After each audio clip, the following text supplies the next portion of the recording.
श्री स्वामी समर्थ. आज आपण रवा आणि बेसन पिठाची बर्फी बनवणार आहोत. एकदम टेस्ट लागते, नरम येते, छान. चला तर रेसिपीला सुरुवात करूया. रेसिपी शेवटपर्यंत नक्की बघा. इथं मी कढई तापायला ठेवली आहे. त्यात 1 वाटी रवा घेतलाय. हा जाड रवा आहे, तुमच्याकडे बारीक असेल तर बारीक घ्या. माझ्याकडे जाड होता, मी जाड वापरून घेतला, पण याला बारीक रवा अजून छान राहील. याला छान असं भाजलं गेलं गुलाबी की त्यात आपण डाळीचं पीठ घालणार आहोत.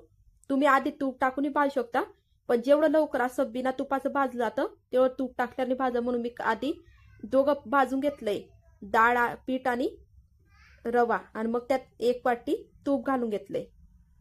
एकदम छान गुलाबी रंगावर आपण याला भाजून घेणार आहोत. वास यायला लागला मस्त खवंग. आता यात आपण 1 वाटी तूप घालून घेतलं. आता त्याला छान असं मिक्स करून घेऊ. आता हे आपल्या इकडं भाजलं जाते, तोवर आपण दुसरीकडे आता पाक करायला घेऊ. या इथं मी 1 वाटीच्या थोडं वरती म्हणजे 1 आणि पाव वाटी साखर घेतली. तुम्ही साखर कमी जास्त करू शकता तुमच्या चवीनुसार. त्यात अर्धी वाटी पाणी घातलंय. कलरसाठी हळद घातलीये आणि वेलची पावडर घालून घेतली चवीसाठी. आता त्याला छान आपण मिक्स करून घेऊ. इकडं आपलं 1 तारी पाक तयार होईल आणि इकडे हे पीठ भाजलं जाईल, आपलं रवा आणि डाळीचं पीठ. छान असं खरपूस गुलाबी रंगावर भाजणार आहोत आपण. हलवत राहायचं म्हणजे ते खाली लागणार नाही. बघा इकडं आपलं पाक आपण चेक करून घेऊ झालाय की नाही.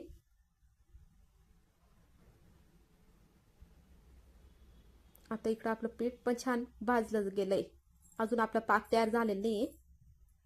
आता परत आपण पाक चेक करू. बघा असे तार येते, चिपचिप करायला लागलाय म्हणजे आपलं पाक आता झालाय. आता इकडं आपलं पीठ पण छान भाजलं गेलंय. आता यात आपण दूध घालून घेणार आहोत.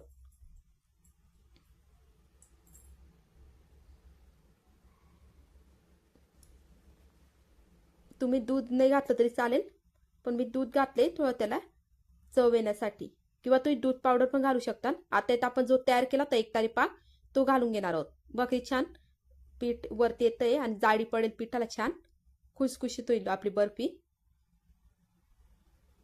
असं छान मिक्स करत राहा म्हणजे त्याच्यात गुठळा पडणार नाही.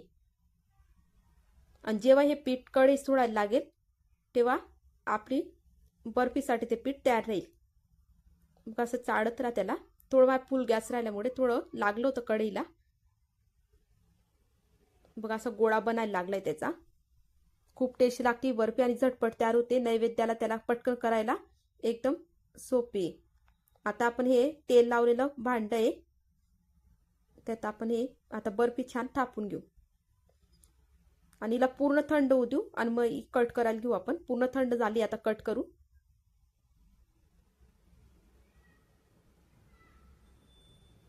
बारीक रवा असेल तर अजून छान होईल बर्फी, पण माझ्याकडे आता बारीक नव्हता म्हणून मी जाडच रवा वापरून घेतलाय, तरी पण छान झाली होती.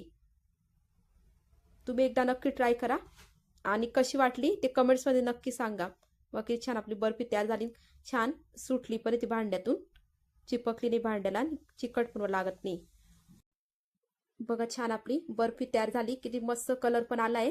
तुम्हाला ही बर्फीची रेसिपी आवडली असेल तर व्हिडिओ लाईक करा, शेअर करा, कमेंट्स करा आणि अशा नवीन नवीन रेसिपी पाहण्यासाठी स्नेहाज फॅमिली रेसिपीला सबस्क्राईब नक्की करा. श्री स्वामी समर्थ.